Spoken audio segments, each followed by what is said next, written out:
curry leaves. Today we are preparing a very tasty mushroom masala. Here I have taken 250 grams of mushrooms and this is sliced and cut. Let us prepare the masala. For that I have taken 1 tablespoon of red chili powder. This is Kashmiri powder I have taken. It's, if you want more spicy you can use the other chili powder, and half teaspoon, it's not tablespoon, half teaspoon of jeera powder. This is of course optional. Some of them they don't like jeera powder, so it is optional. If you don't want you can avoid it.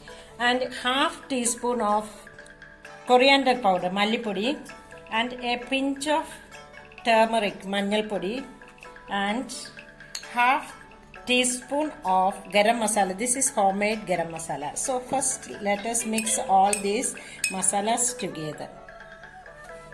The other ingredients we need for cooking is, here I have taken 1 big onion, this is finely chopped, and 2 green chilies, that is slit and cut, and puree of 2 tomatoes, that is according to your taste you can add it or lessen it.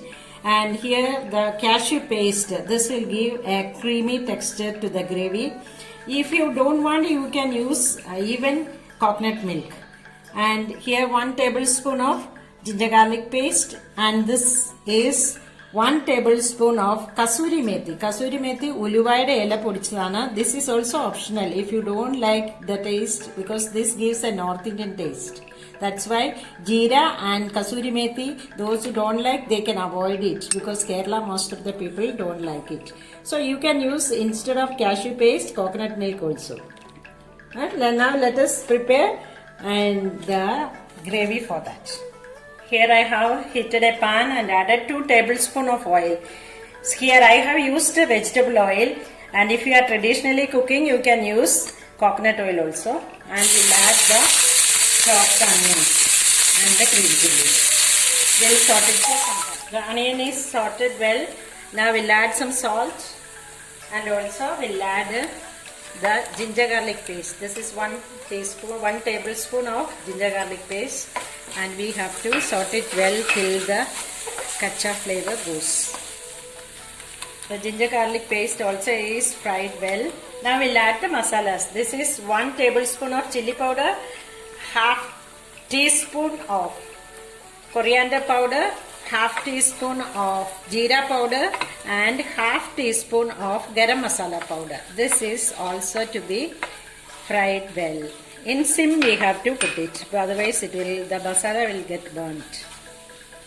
The masala also is fried well. Now we'll add the tomato puri.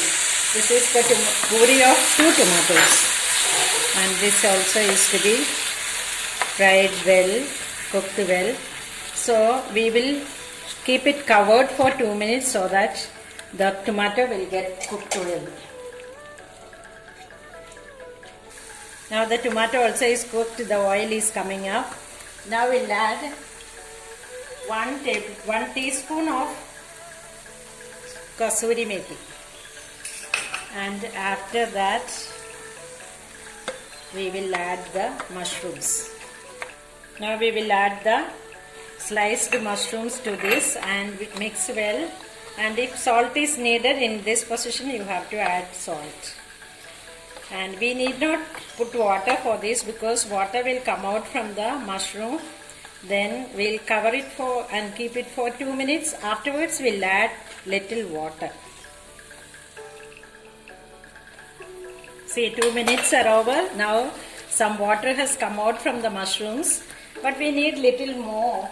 So we will add little more water, and also we'll add half more teaspoon of garam masala powder, and we'll mix well.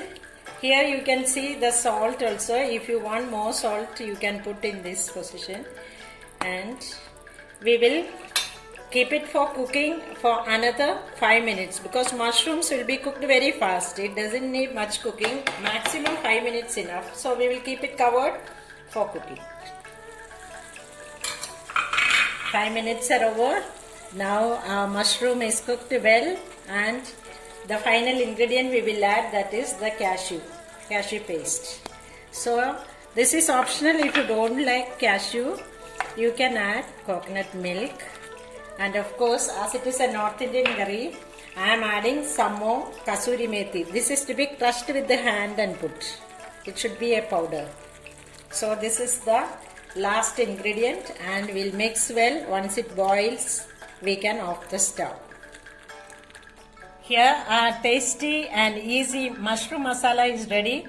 It goes well with roti items and rice items, and especially when some vegetarian guests come home, it is an ideal curry for them. So try to make it, and thank you for watching.